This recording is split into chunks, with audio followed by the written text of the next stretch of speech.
Good evening, dandies. Welcome to Undetermined, the podcast.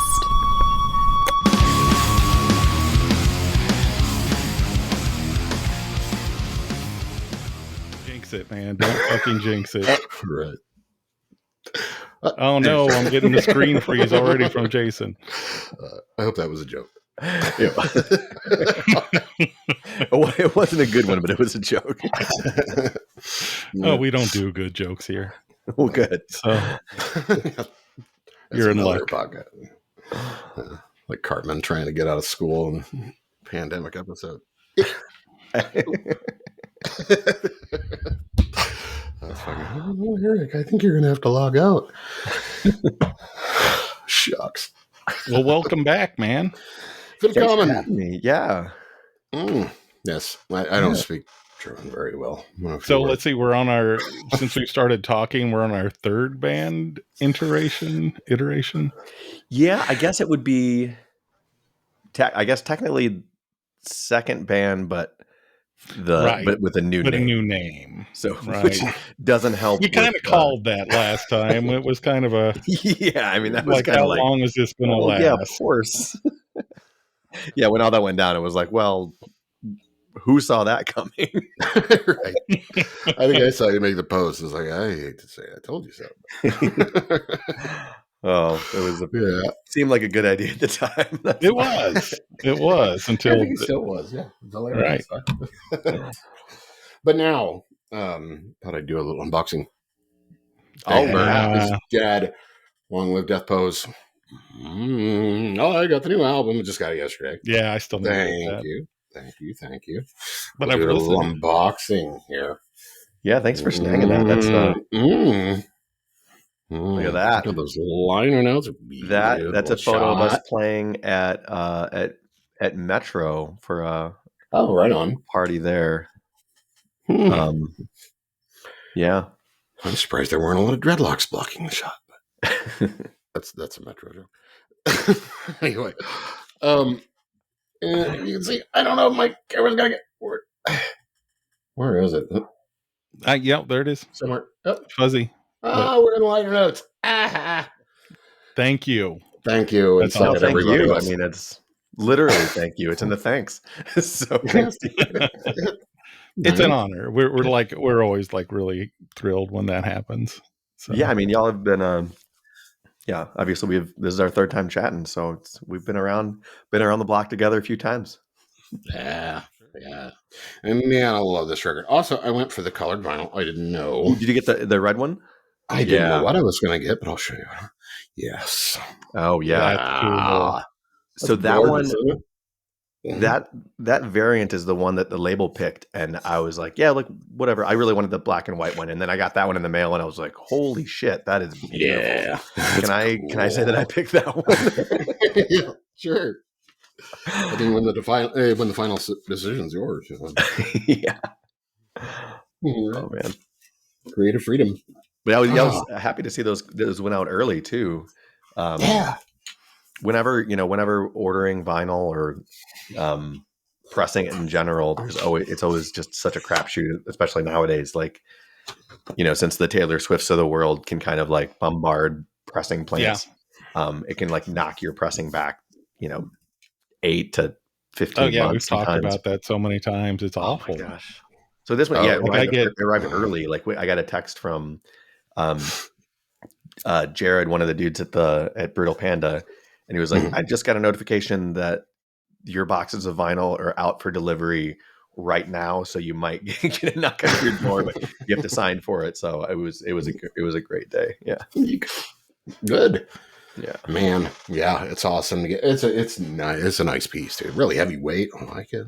Thank you. Yeah, I'm really proud of how that turned out. I had a different album art for the front for the main cover, and I was never like super super sold on it, even though I did it myself.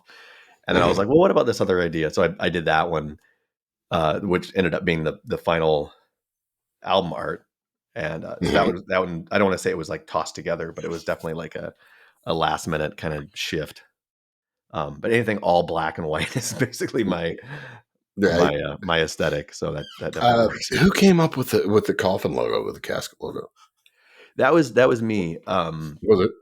Yeah. So we were talking about like when we were still Big Bird, the thought was like, we could eventually we'd get a cease and desist or have something bad happen. So eventually we could just go by like BB dot, or like use that as a short name for the logo. But then once we switched to Death Pose, the initials DP have another connotation. So we were like, we didn't want so Dr. Pepper, right? Yeah, Dr. Pepper. You're all peppers in the band, and so that was what it was like. Well, we wanted to come up with something that would be, that like basically anything. I always want to come up with something that I'd want to get a tattoo of. So something that's like very simple and so then I just started messing around with different ideas, and then I presented that to the rest of the band, and they're like, "Oh yeah, but what about like just kind of moving things around?" But it was just that was the main, like the coffin with the eye crossed out was just the original idea, and then now I have like a back patch with it's like a gigantic embroidered back patch, so it looks like I'm in like the shittiest bike gang in Chicago. Yeah. My battle jacket is a big like reflective Misfit skull on it. So nice. anytime I'm walking at night, it like shines. It's safety first too. right. That's you. You're covered. Watch over those punks at night. Yeah. But I was thinking about getting.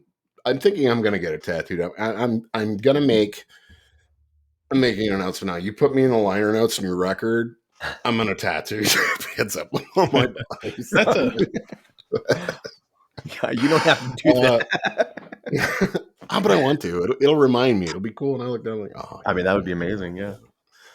I have a lot of tattoos I look at are like Godzillionaires is just like that little flying bag of cash. The bag of money flying away. I think it's really cool. It's not just don't expect to make like call your band DP and get that tattoo. Well, it's funny because like it'll be a tramp stamp. We talked about that with like when Dr. Pepper, they have a shirt that says like I heart DP, and there's like pictures of like families at like Disney World wearing that shirt all together. It's like that's, and it's of course I'm like, my brain's so innocent. I was like, well, what's wrong with that? And then everyone was like, think about it. And I was like, oh. Right. So yeah, we had a buddy. It was actually Matt's sister's boyfriend's friend of mine here in Columbia, and he was working at a shop, and he worked at a climbing shop. He was like a climber, and but he would go out there and fix all the little things and displays, and he would tell his friends all the time, he'd be like, yeah, I'm going to go out there and be the fluffer, I guess. And you had no idea what that term meant, right?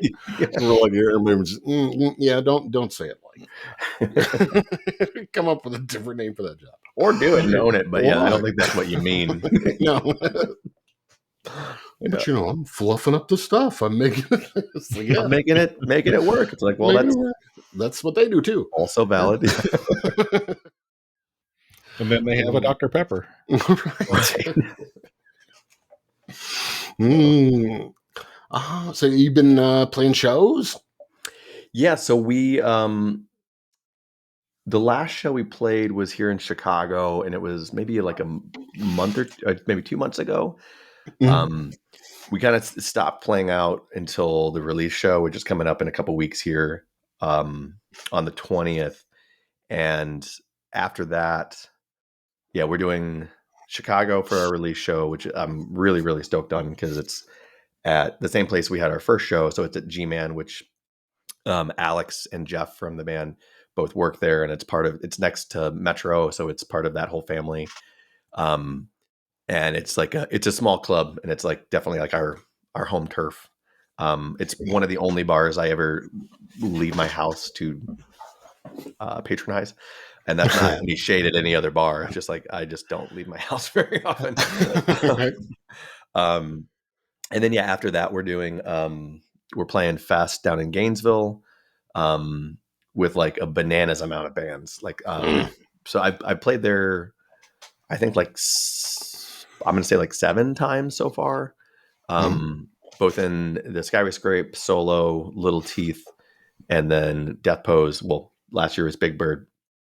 So, but it's in Gainesville, Florida, which is not a place that I would normally go to if it weren't for this festival. And it's basically like a family reunion of all my dirtbag friends and I have their dirtbag friend. But yeah, it's like a 3-day festival. And yeah, so I'm really stoked to be playing that again. And then after that, we're playing at a wedding, which is it's a wedding party, but it's some 2 really good friends of ours. They're getting married, not at the music venue, but then they're having like the party that weekend, and we're going to be playing that, I think. But yeah, and then in December we just announced a really rad run of dates. We're doing. We haven't announced all of the shows, but we're doing like I think it's like 8 or 10 shows, most of which with Local H. Right on. Yeah, you posted about that. Yeah, it's wild. So those are like I had never known those guys separate from like just knowing the band, like The band, yeah. knowing their music. But I got to know Scott, their singer, at our first show. He was there, and then we got talking, and his band practices next to ours, and he's been friends with Alex and Jeff from our band for a long time. So we did New Year's Eve last year. We did New Year's Eve and New Year's Eve with them in Milwaukee and Chicago, respectively. So yeah, they've been really, really, really great to us already over the year and a half. And yeah, they asked us to come out because we're doing this. The label Brutal Panda Records, they're based out of Philly, and they're doing a showcase in Brooklyn at St. Vitus, which is like this legendary metal venue, hardcore metal venue that I've always wanted. I've never been able to go. Anytime I've been in New York, the show's been sold out, any show that's been there. And I've always wanted to play there, but it's always like that's like a pipe dream kind of thing. Yeah. Wow. Yeah, so we're doing a showcase there. It's like Kowloon Walled City, Local H, Rid of Me, who's a really sick band from Philly, Cherubs, Primitive Weapons. I love Cherubs. Yeah, so it's like basically it's like one of the, so it's that show, and then the next night is in Boston, and it's local. It's another Brutal Panda showcase. It's Local H, us, and a band called Full Bush. But yeah, like all the shows we're playing, I'm like, these are shows that I would just honestly buy a ticket to go see. That's cool. And Kowloon Walled City, we're playing with it. It hasn't been announced yet, I'm sure. It probably will in the next day or two, but we're playing with them and Rid of Me in DC and Philly just before those shows. So it's like, and I just saw I don't know if you've heard Kowloon Walled City. I just saw them in Chicago, and they like blew my mind. They're so good. And I'd heard their name, but never really listened to them much. But just like such a good band. And then Rid of Me, we're playing with them in both those 2 nights too. And that band's like, their album's coming out, I think, in early 2024. And that's like that band is just, yeah. All that to say, I'm really excited about all these shows we're playing. It's a lot so we tried to get, I tried to get Local H on the show, and I'm not a friend of his, so it's just a stab in the dark. I'll put in a good word. That answers email. Yeah, I'm a big fan. Yeah, I'd totally love to talk to him. I love Local Yeah, H. he's a peach. Yeah. Yeah. So a lot of people that I know him. He just doesn't know me. So yeah, he's It's funny, like I've seen him around town like before I knew him, and then like we were at our show. Like I met him when like we were both peeing at the same time in the bathroom. He was like, "Hey, man." So that's how I got to know him, was in a bathroom. That's how I met Mark Walk. Yeah, years ago, taking a piss. Yeah, at the Regency. Yep, and he hit me up for a joint.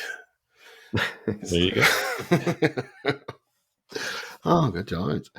Yeah. I was re-listening again today. I'm glad. I'm first of all super glad you kept carrying over double hockey sticks as a single. Oh, thank you. Yeah, Yeah, That's a fucking hit, man. it is. Yeah, every time it shows up on my random, in my truck or whatever, and every time it comes on. It's a banger. Nice. Thank you. I'm just like, why? It fits so well with just such professional sounding and such hooky sounding and cool music that it's just nice. Thank you. I'm glad you're good at finding hooks, though, man. You really are. What was that? You're good at finding hooks. You really are. It's a me or it's a John? knack you seem to have. you, Jason. Well, thank you. Yeah. John can't play worth shit. No. Well, he plays better than me, but yeah. But I just say I play Doom and Sludge, so I can play really slow and like shit. Yeah, but that was one of those songs. Like, it was a pandemic project originally. Well, not Big Bird or Death Pose, but like, yeah, that song in an early iteration, which I actually need to dig out the original like SoundCloud version I have, but that was just me just farting around, and then bring it to the room with actual human beings, which is like really, really nice. So it like definitely took a much more developed shape through that collaboration for sure. Right on. Yeah. It's also listened to. It's like, it's also to me, it's a definitive kind of Chicago sound. Things I'm hearing, just like that kind of the twangy but snappy snare. Some of those like more transcendent solos and stuff that cross over. Smashing Pumpkins-esque kind of, early Gishish kind of totally stuff in there. You identify with that? I mean, since you've been all over the world and everything and back to Chicago I mean, like my I would say like my go-to genre is like early 90s alternative. So that's great. That's great to hear that. Production wise though, like the way the drum sound and how everything came together, our buddy Jeff Dean recorded and mixed the record, and he's done like separately, he's just like the most lovely human being on the face of the earth, but he's also been in like every band in the world. And he's recorded a bunch of like really great bands in Chicago. Like he did Typesetter, which is Alex and Matt from Death Pose. It's their old band, but then he did stuff for like Smoking Popes and Alkaline Trio and bands like that. So he definitely like, if he is basically like an embodiment of the Chicago sound, I would say. But then like the any like grunge influence, of course, is like kind of like my personal bread and butter, and I know the same for a lot of the others in the band too. Like I was telling, I don't know if I was telling them or if it was somebody else, but I was writing it was before this band, but like I was like writing a song at home, and I was like, man, this is really, really great. Like, not to toot my own horn, but this song's sick. And I like recorded on my phone and then listened to it, and I was like, that is a Silverchair song that I wrote. So, like, I would just listen to a lot of Silverchair that week, and I was like, well, I just stole one of their songs, so I did not do anything with that. But yeah. Well, it's hard not to let stuff like that seep in sometimes, though. I mean, if you're exposing yourself to anything, for a while, it's gonna like creep through the subconscious and then to your fingers, and then but like, to my discredit, it was also like one of their more popular riffs off of Frog Stomp, so it's like it was probably at the top of my brain. I just I'm brilliant, but I'm like, no, I'm just an idiot that stole a song from Daniel Johns. I sat downstairs one day writing a song for like 10 minutes. I'm like, yeah, this sounds pretty good. Started really playing it, and my wife's upstairs, and all she hears from me is, God damn it, White Wedding. She's like, what are you talking about? It's like, it's fucking Billy Idol. It's White Wedding. It's already been done. You're like, no, babe, I wrote it. That's me. This is off White Wedding. Oh my God. This reminds me, I worked with this kid. I've worked with a lot of kids, but there was one that I remember. I thought he was like maybe like an idiot savant at one point, because he was like writing out these really awesome like lyrics for shit. And I was like, wow, man, that's really good. And then I realized that it was like he was just writing, and he was like, I wrote this. And he did, but they were like his favorite Lil Wayne songs. So he was just writing down and then sharing them with me. And I'm like, oh, no, you're just no savant. You just there. wrote them down. You didn't write right. them. You He wrote literally you're transcribed. And semantics, it's the same. But I wrote it. You wrote it. Yes, you did. I believe that. It's truth. Yes. But he couldn't understand like the different, like it like didn't sink in with this kid until you get a lawsuit, and then you're like, oh, now I get the difference. Right, until you name your band Big Bird. Yeah, or have songs featuring Pitbull. Oh my god, yeah. The Big Bird conversation we had with our label was like, we're just basically kind of waiting for it. So right.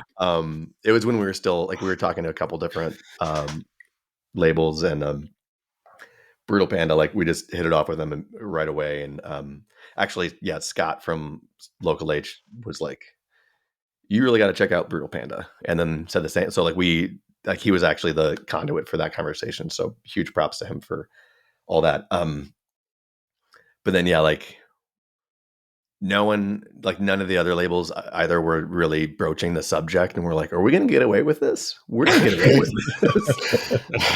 And then it was like, well, our lawyers said not a good idea unless you can get clearance from Henson Corporation and get it copyrighted, like get copyright and trademark cleared. And we're like, well, that's not going to happen. Well, the Henson thing for sure isn't going to happen because, well, he's dead. But it's right. Complicated. His people for sure I'm sure they wouldn't even respond. But then like the copywriting thing, like I talked to a couple copyright lawyers, and then a friend of mine works for a copyright firm. And he was like, yeah, we can do it. We could definitely do it. It's going to, it would take some doing, but yeah, I don't have any worries about getting it done.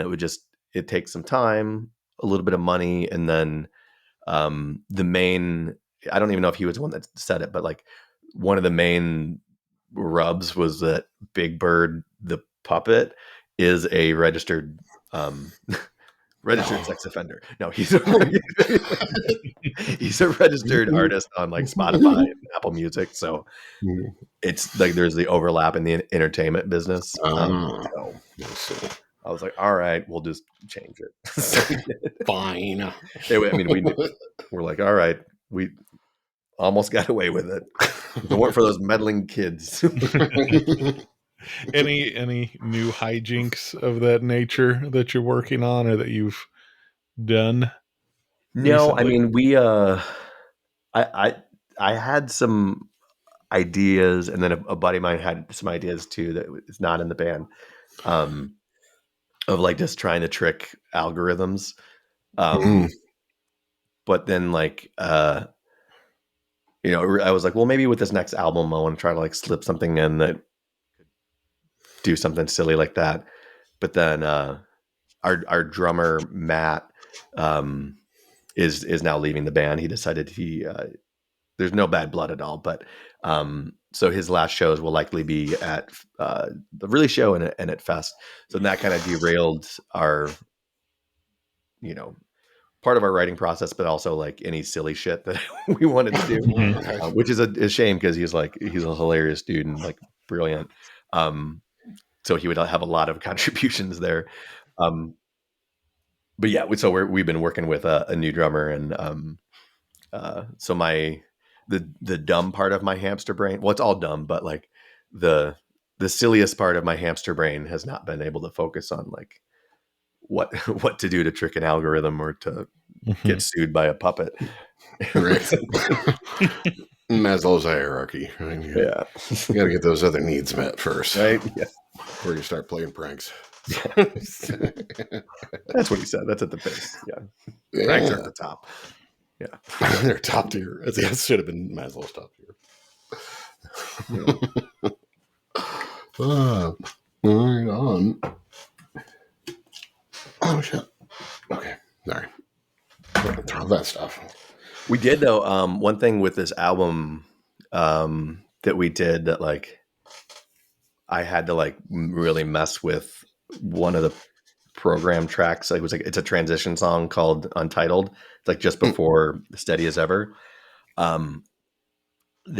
That uses an existing, well, hopefully no lawyers are listening to this. That uses an existing piece of music that Alex, our bassist, they wanted to use that as kind of like either a transition live or to like embed it in something. And it's the theme song from Are You Afraid of the Dark? Like the intro of it, where it's all like spooky and it has like creaking trees and children laughing, and it's like really kind of fucked up. So I took that and kind of like stretched it and spliced it around, and then so that's part of the backing of that track. Which little insider, that it was one of the inspirations for the title of the album, which is Midnight Society. So in the show, Are You Afraid of the Dark? The kids that are around the fireplace telling stories, they're the Midnight Society. So they always start every episode, submitted for your approval by the Midnight Society. I present, and then they like throw whatever into the fire, like, and make it spark, and said the album title. So cool. Yeah. So it's not as probably deep as some people might think. Might think it is. Oh, well, you guys are so dark. Like, no, we're just nerds that like Nickelodeon. Right. There wasn't a Hey Dude reference I could steal or Salute Your Shorts, so I went with that. Oh, God. So for Hey Dude, I'll just go on this little tangent. So Hey Dude, or not Hey Dude, are your Salute Your Shorts. I don't know if you know the band Rilo Kiley, but their guitarist Blake Sennett, I think it's Blake Sennett, was in Salute Your Shorts. He was a child actor. So in like I think it was season 2, this one character left the show and he kind of replaced him, and there was this whole drama within the show. And I of course like loved that show as a kid.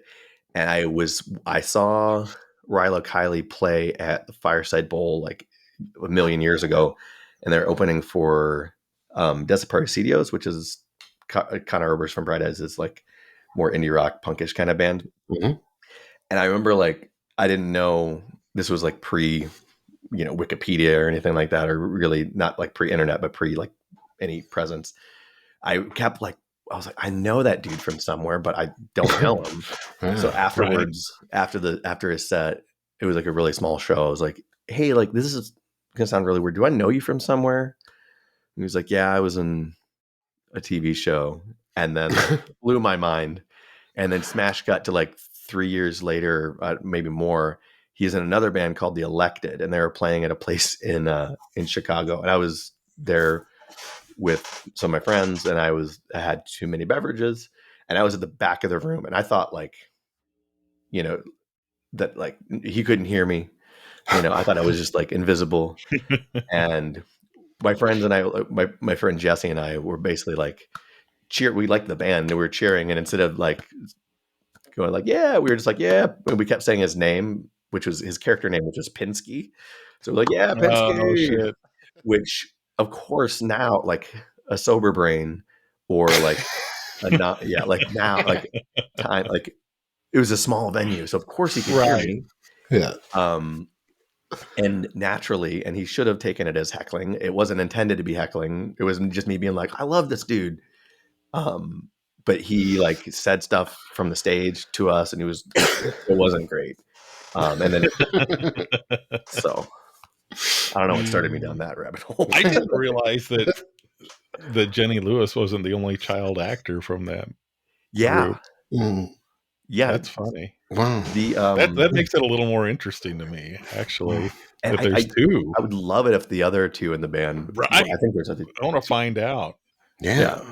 I wonder if Adam Casto knows. He probably knows. He would. He would. Yeah, it's funny. John, I think you posted something about the stuff recently. Yeah, I was just going to ask you about that. Did you get a chance to rewatch it yet? That's one of 2 VHS tapes I have. The other one is The Wizard, which is with Jenny Lewis is in that movie.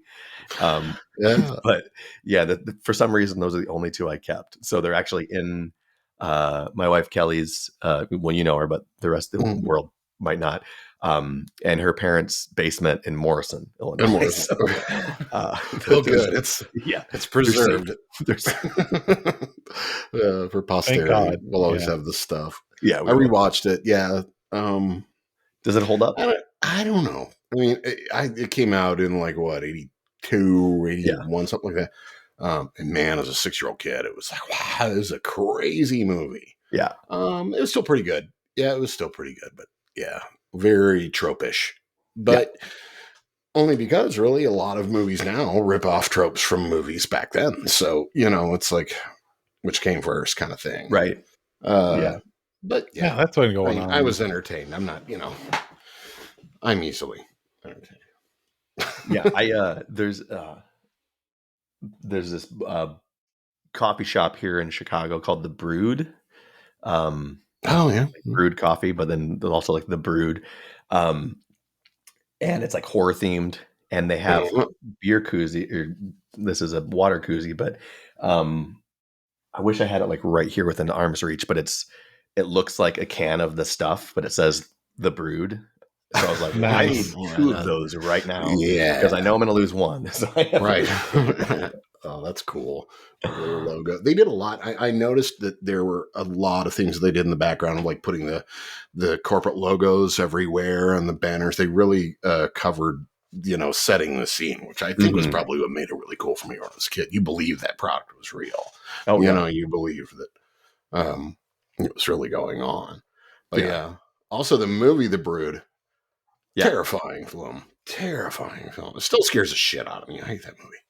I think my dad showed me. We used to watch horror movies a lot when I was a kid. I think he showed that one to me when I was about 5. Way too young to watch that.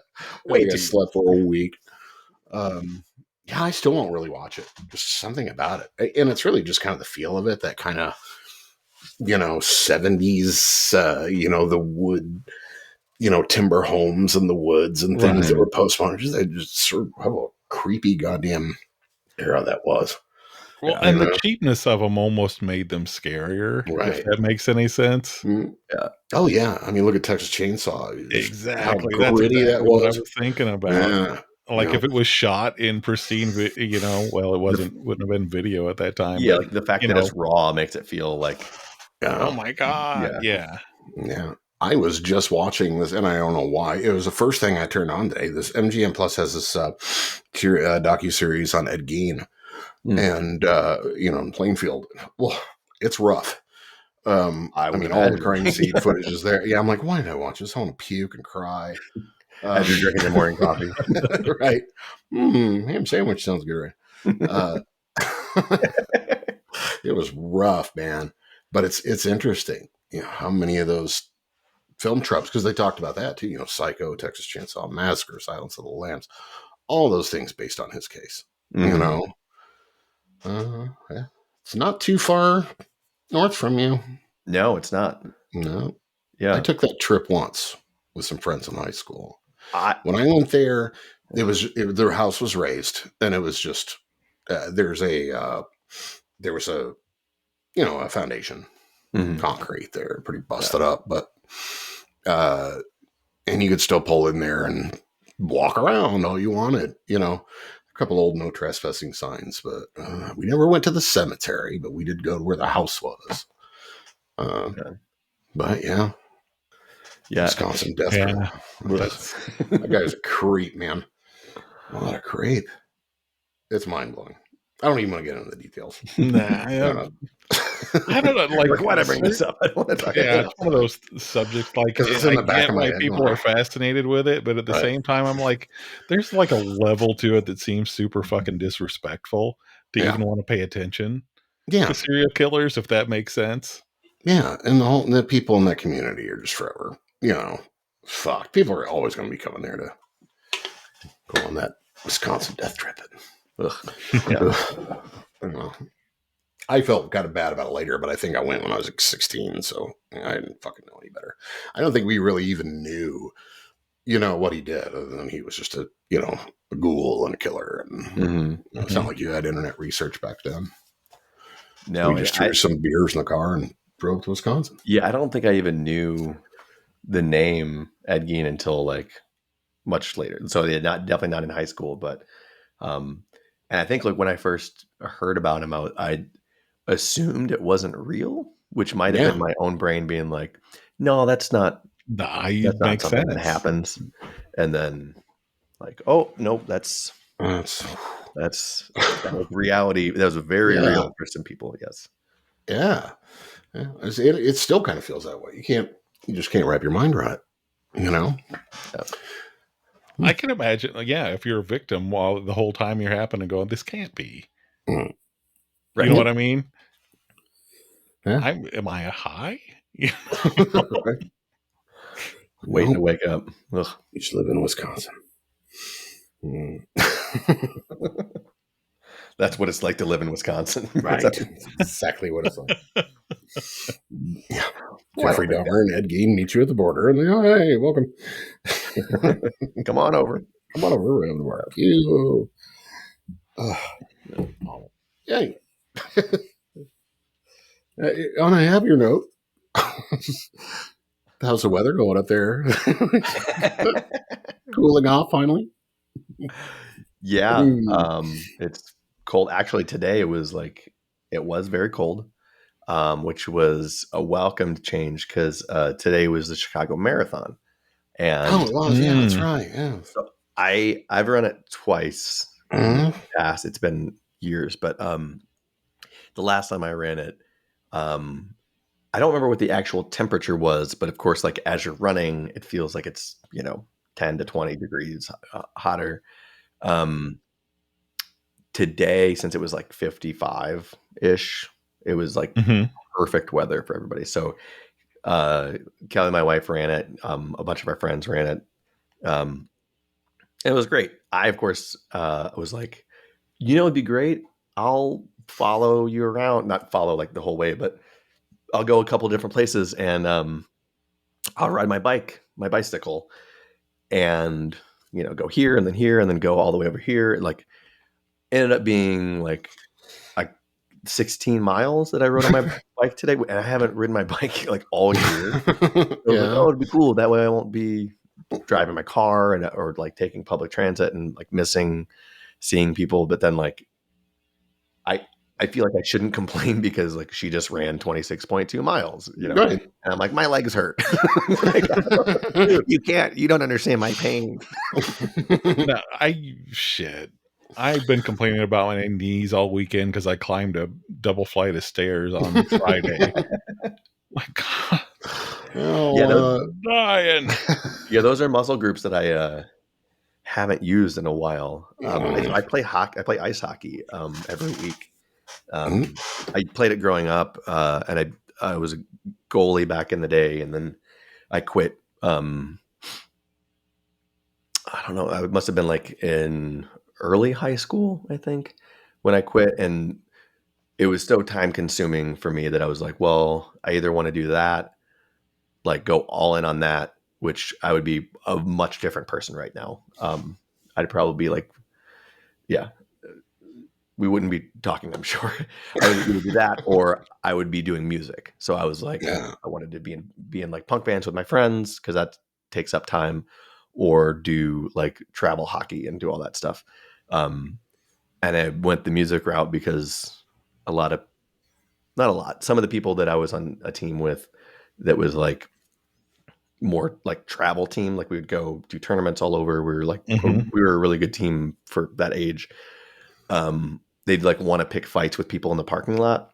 And I'm like, guys, like this is really, this is how you want to spend your time? No. So then I took like, 10 plus years off, and then I played a couple times, and then I took another 10 years off, 14 years off. So I've only been playing for like a year or two now. And it's it's fun, but yeah, it's definitely like same thing with riding a bike. It's like they say like, oh, it's just like riding a bike. It's like, yeah, it hurts when you first start you do it. It hurts a lot. So, yeah. Especially getting pucks shot at you, and I mean, I'm covered in stuff, which is great. But I was telling somebody this morning that like somewhere in here, I can't tell because of this thing on my arm. There's a bruise in there somewhere. like, I can feel it deep down. Like, it's like if there's a soft spot on my, there's lots of soft spots on my body, but if there's a soft spot exposed from my pads, then a puck will find it apparently. So, yeah. That's just I never could ice skate worth a shit. I never could roller skate worth a shit. Oh yeah, either. I could skateboard. I could snowboard. If I could have like my feet independent and I could move them around, but if trying to work them together is never could work. So yeah, I thought about picking up. It was, how old was I? I was what, 42 or something. Picked up a skateboard again in the shop. I was like, yeah, give me something big boy certified. And they're like, yeah, all right, this element here will hold your fat ass. And so I bought it and like, this is easy until I hit a rock and fell. And immediately broke my wrist. Did you see that? Oh yeah, that terrifies me. And like I've always wanted to, like growing up, I always wanted to skateboard. A lot of my friends skateboarded, and like I loved just the culture and the aesthetic of it, and like I thought it was.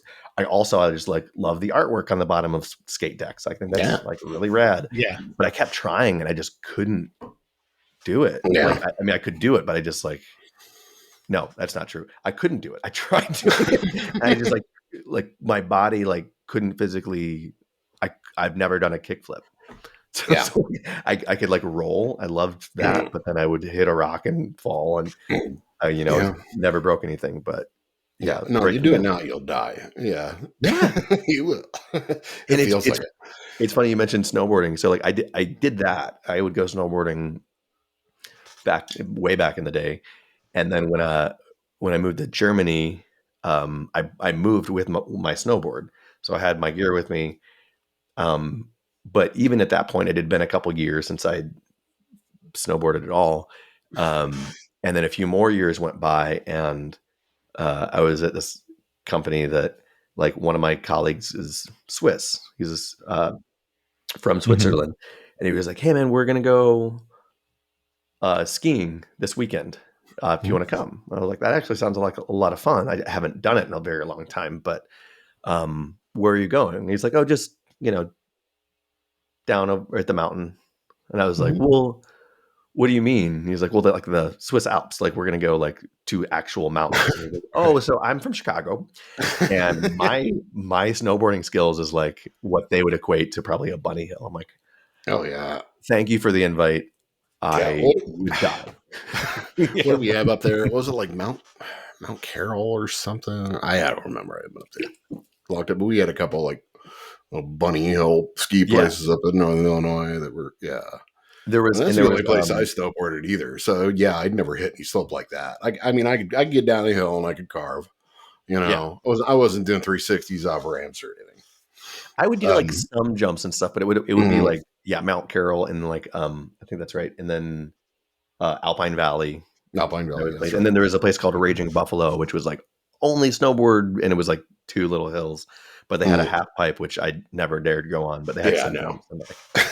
I was like, I took my my first gut instinct of like, you shouldn't do that. You shouldn't go to the Swiss Alps with these actual Swiss people. Like everyone there were like, they were basically born with skis on their feet because it's just like part of the culture. And like, and I was, I explained to them my background, and they're like, well, yeah. I mean, you'd be fine, but like maybe don't go. We'll see you at the lodge. Go get some beers. Beer's good. And that's what I was like. I can go to the lodge and just like drink beer and schnapps all day. And they're like, yeah, we would do that at night. And I was like, well, I would be just like rip shit on whatever, and then you'd show up and have to drag me somewhere. So I didn't do that. I never got past if I could, jump a sled off a snow ramp. I thought I was pretty badass, and that was about as far as I got with anything. That's still a thrill. Yeah, it takes as much bravery. It just doesn't take as much balance. If the hill's big enough, I don't have that. The jump's big enough. Well, yeah. I might hit a little pipe jump or something, but I'd be nothing like I would never, hit like a quarter pipe or something. Yeah, do spins. I was a street skater too, not a pipe guy. No, and like a friend of mine, I was in bands with him growing up too. My friend Sean, he's skateboarded a bunch as well. Like he was way better than me. Better than I, because I couldn't do anything. But now he does a lot of like inline stuff. He lives in LA and he does like videos. And it's cool seeing him like someone that actually knows what they're doing. Because I also tried that and I was like, I just like skating around, but I'm not gonna. Yeah, I think I'm just like too much of a klutz in general. So like, I like, yeah. I don't trust myself. I don't want to break my wrists. How long did that take you to recover? A while, because there was nothing they could really do about it. It was just a little hairline thing, Yeah, so it just hurt. And I mean, it was funny though because it happened, about 8 o'clock at night or whatever. I got home and I'm toughing it out, the whole time, not saying shit about it. My wife's like, "You okay? You okay?" It was just grim. I'm like, "Yeah, I'm fine. I'm cool. Don't talk about it. If you don't talk about it, it didn't happen." Right. So, like, she goes to bed. It's 6 o'clock in the morning. I didn't sleep a wink, just on that throbbing ache, So I'm up there downstairs, fully dressed. I'm never up that early when she is. She's like, "You ready to go to the hospital?" I said, "Yeah, I'm ready to go to the hospital." You were there. Yes, I am. Right. So she was telling her, I said, "John rode a skateboard at 45 years old or broke his wrist." I was like, "I did not break it. I fractured it." There is a big difference. Thank you very much. She still wouldn't let me live that down. But yeah. It didn't stop me though. I still, I'd still cruise around the park. We've got like Stevens Lake Park here. It's got some nice little hills and just rolls and just, dad skating. And all the kids skate. And that's all you need. Yeah. Maybe try a longboard. You should look into those. They're a lot easier to ride. And if you're just coasting, Yeah. I mean, a buddy of mine in Belgium, he's like huge into the longboarding community. Like he does like long rides. And it fascinates me. But I also like where I live, I don't know how far I could go without having to like either get hit by a car or like run over a rat. Right. And using that big stick in the oar. Excuse me. Like I'm on Pardon me, folks. Yeah. I'm like canal in Venice. It's just not as cool as like something that can do a kickflip or grind a rail. Yeah, and it is a pretty much a dad board, but get to our age, you don't care. I don't. I can't ride either now, but yeah. All right. So let's see. Anything else coming up for Death Pose? Anything else coming up that you can think of? You want to plug? Yeah, I mean we have the album's coming out on the 20th from Unbrew Panda. It'll be available in Europe. So we're not doing a European pressing or with a European label.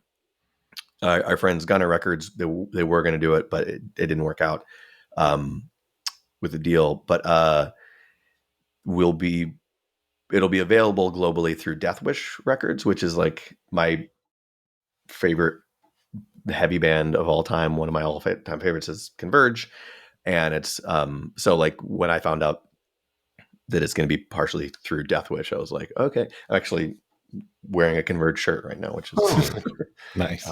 Fanboy. But so that's we're really excited about that. So that'll be available globally on the 20th with like all physical products. And then we're doing Fest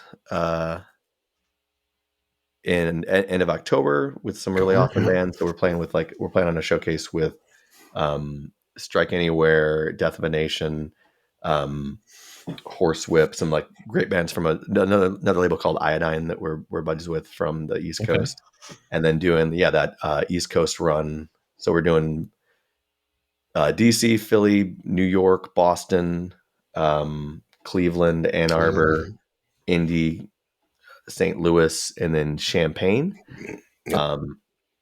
So pretty good chunk. And then next year we'll probably go into Europe for like in May and June.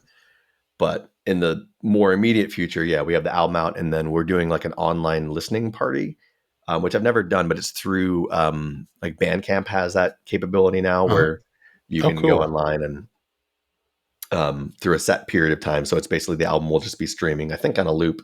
But like myself and some of the others from the band will be on there, like just chatting if anyone is around. You already have the record, so you don't need to, right. Go. I am going to break my neck to get there in December to St. Louis. That'd be great. I mean, it's only a couple hours away.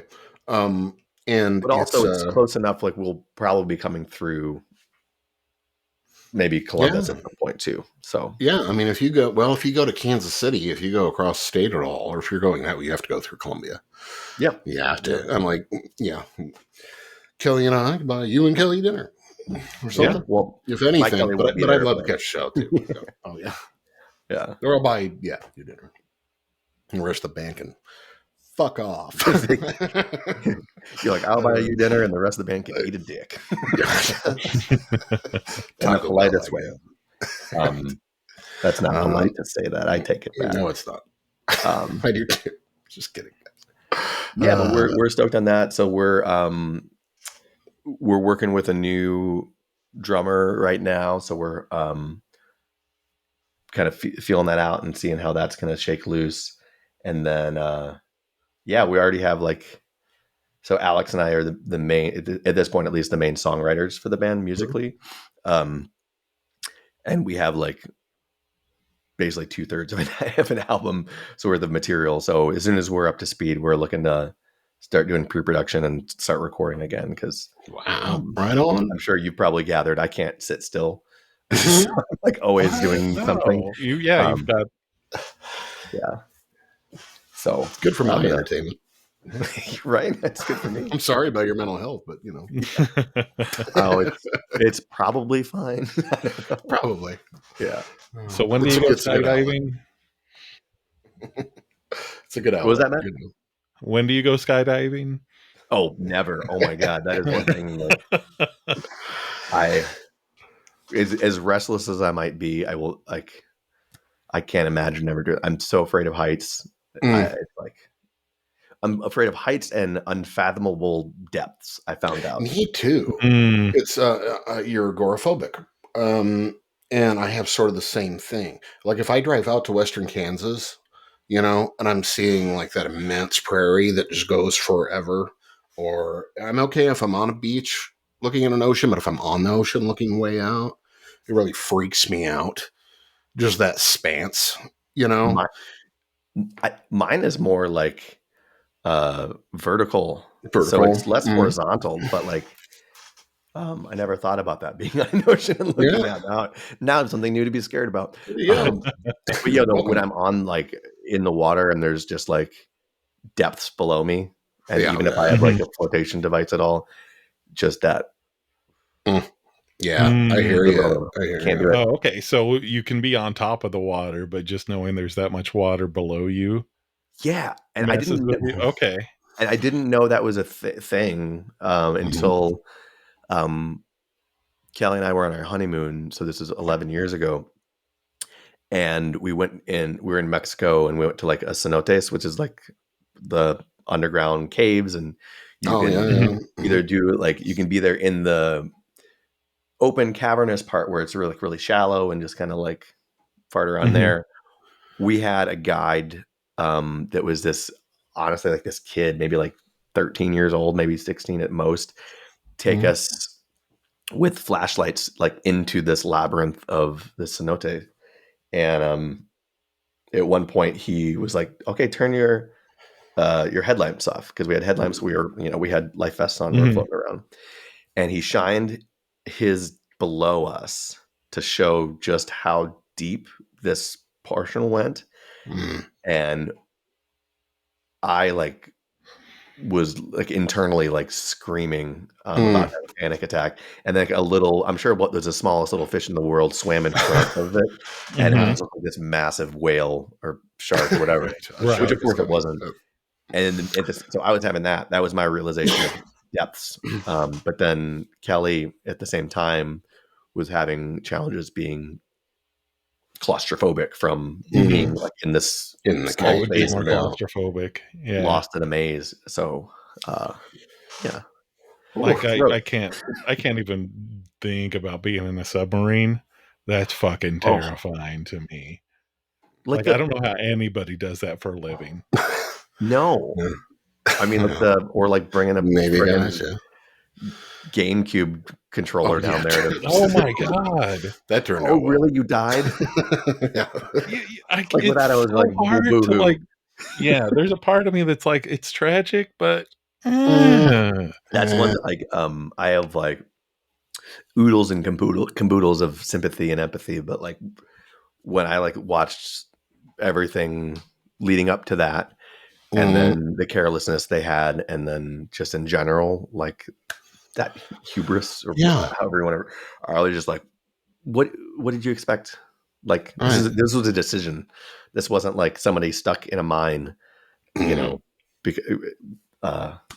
And to me, it wasn't like a class thing either. And some people were like, "Oh, the Richies got." It's like, it's not even about that. It's just being dumb.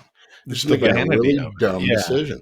I wouldn't feel equally bad for a guy who's like, "Hey, y'all, watch this," and tries to jump in front of a train and doesn't make it.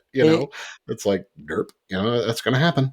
It's funny you say that because it's like the Darwin Awards, basically, and like people always, it is not always, but people make fun of like, oh, this idiot, they did this. Like, well, of course they would die, but then in that situation, it's like, well. I have a little sympathy. I was like, well, no, how about not? I don't know, man. I think we give rich people too much credit too much of the time to just, they're dumb too. Yeah, the billionaire part definitely put a little extra pepper on there for me. Right, I was like, sauce. Right. Yeah, I'll take it. But not that I want anyone to die, but I was just like, but we could use less. Dumb and a billionaire. Scrooge McDuck's not doing that. He's just going to dive into his pool. And that's the thing. They just did really stupid shit, just in an expensive and high tech way. But play stupid games. As they say. All right, man. We don't want to keep you on all night. Well, on that note of submarine deaths, wonderful submarine deaths and Scrooge McDuck. Yeah, thanks. Thanks for chatting, and we'll. I would love to. Yeah, literally. Hopefully I'll see y'all in December, and then right on. We'll chat. Absolutely. Everybody, pick up the album. Midnight Society. Fucking great. That's fucking Thank great. You. I love it. What? Jason, thanks for joining us. Tell Kelly I said hey, and have a great night, man. And I'm gonna see you in December one way or the other. I'm gonna make it happen. As long as the snow ain't flying, Come farther west, man. Not that much farther. Yeah. Nope. Get us over to KC. All right. It's a date.